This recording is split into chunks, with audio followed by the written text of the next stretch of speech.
So you have to consider what you're making and what it's going to be used for. What's the weight of the item?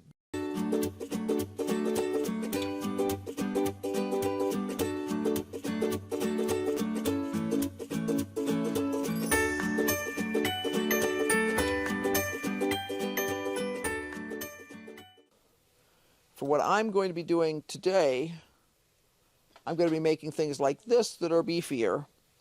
And there's another trick. In this case, I have a very lumpy anvil here that's been hammered on a million times, so I'm going to put something nice and smooth underneath on top of it, which is going to make it noisier, but it's also going to make it so that I don't... If you're hammering on a rough surface, that roughness is going to create a pattern, just as if you stamped it with a decorative stamp. And unless you want that on here, you can't do that. So say I've made this, and I like it, and it's the right shape, and it's the right size, but it's too floppy. In other words, it's not sturdy enough. What can I do? I can hammer on it. Now, I have to have a hammer that has a smooth face to it. This is the face of a hammer. It does not have to be a fancy jeweler's hammer like this. A ball-peen hammer will work just fine. Get a ball-peen hammer. Every household should have at least one ball-peen hammer. And every household should have at least one ball-peen hammer that is not messed up. Because sometimes you see hammers that are totally beat to you-know-what by people banging on random things with them. So this is the cheapest little ball-peen hammer I know of. I picked these up at Harbor Freight a number of years ago for a class I was teaching. I don't even remember what the class was. It is not a polished face, but it is also not chunky and lumpy and bumpy. This is an old Craftsman. That tells you how old it is. That is an old Craftsman hammer. It is not fancy. It's a little rusty. It's been banged around the edges, but the face has been smooth. You can surface the faces of your hammers. You can use a piece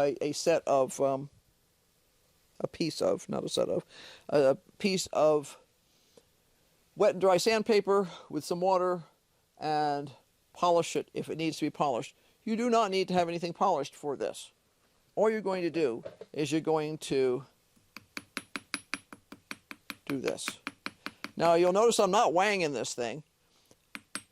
If I looked at this closely, you'd be able to see that it is now slightly flattened, just slightly.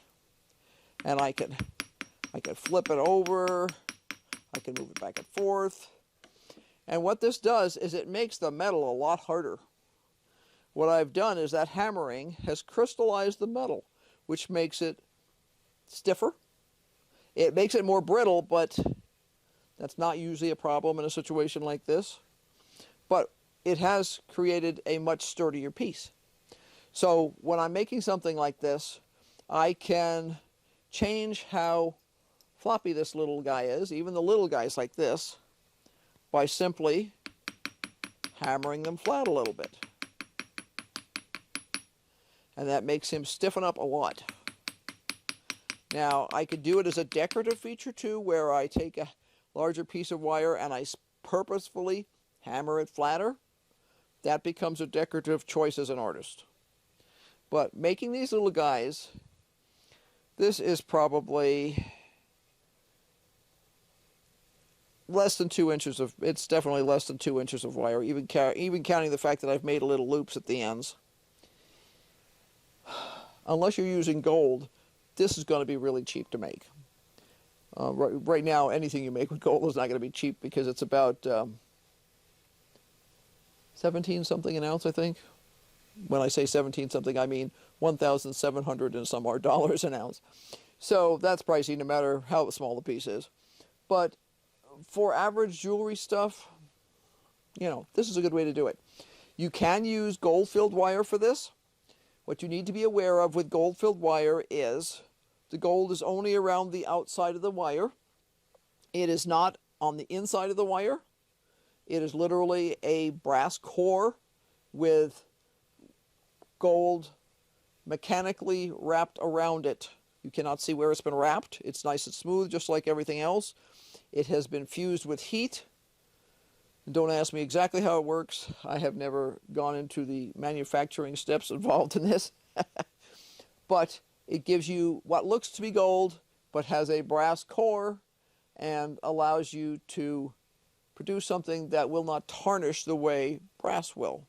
Now, the disadvantage is wherever your cut end is, like on this big one, you can really see where your cut end would be. Right there, there's no gold. If I'm rolling it back in like I am on these guys, that little piece where it's going to tarnish is tucked inside here. It's really not going to show, to be honest.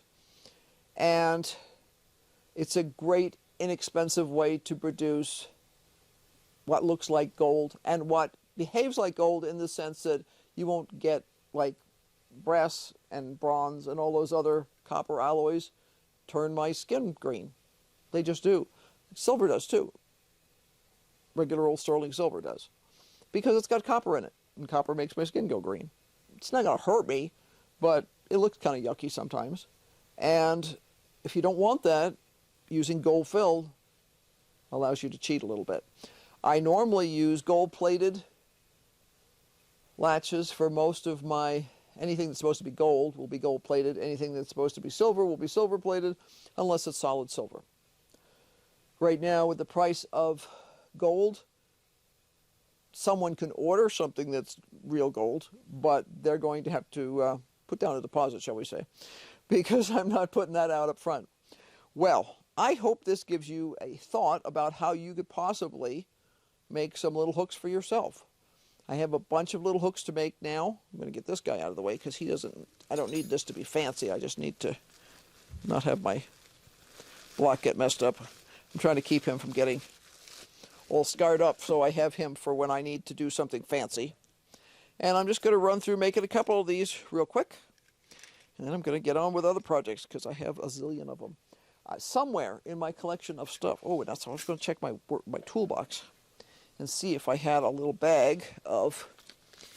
I often make a bunch of hooks at the same time. I'm seeing a couple of other things in here that need to be drilled and polished. Oh, good. I need to finish those.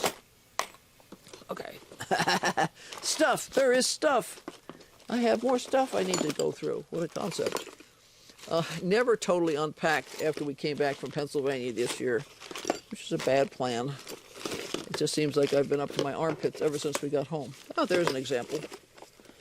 I usually have pre-made and polished and ready to go pieces of hooks and stuff. And there's the last one that's left in here. This is a slightly different shape.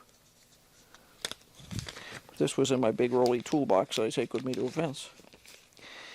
And by the color, I would say this is brass. If it was gold filled, it wouldn't be tarnished. But see, he was all ready to go.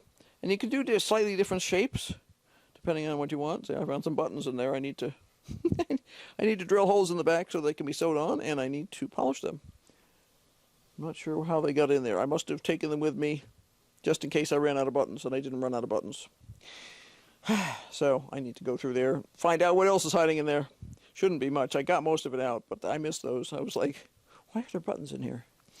Anyway, but you can see there's a nice little hook. And I could easily, before I go to use him, I could fine-tune him a little bit. I could see that this guy's a little out of alignment. I could hammer him if I wanted to be a little stiffer. And I'll polish those guys, and they'll be shiny, shiny, shiny, and look great. So, yeah, I often will make a whole stack of little hooks, stick them in a Ziploc bag, and put them where I can find them, which is usually the top of my toolbox. It's a great way to cheat. It's no different, essentially, than having the little packages of pre-made findings that you buy from a hobby store or jewelry supply store. But this is way less expensive, especially right now. And it does give you variability. If I know I need a big beefy piece, I can take a bigger, beefier piece of metal. If I know I need a tiny, more delicate piece, I can take a smaller piece. This would be fine for a little Renaissance rubies, amethyst, something like that. Nice little necklace. It's sturdy enough. It's not going to open easily. I would simply use a soldered ring on the other end and it would be fine. But if I was doing toiletry sets, if I was doing needle cases, if I was doing big beefy handmade beads, or just larger stone beads, something like that will work just fine. And it doesn't have the overhead that something from the store does. I mean, the last time I went to buy from the store, like I said, I was like, oh, I have like 5 choices. I'm used to different colors, different finishes, different sizes. And I checked several stores. I checked several of the online suppliers and they were all the same. So there's just a lack of stuff right now. We'll make do, and this is one of the easy, inexpensive ways to make do. So, until next time, be sure to like, subscribe, and hit that notification bell because obviously we got lots going on. It's the holiday season for us. Like I said, I sent out 5 orders today. I have at least 1 that needs to go out either tomorrow or the next day, and that's without the orders that will come in tonight. So, yeah, I have to do some more advertising. Lots to do. So, be sure to, until next time, bye. And be sure to keep brainstorming because obviously I have to.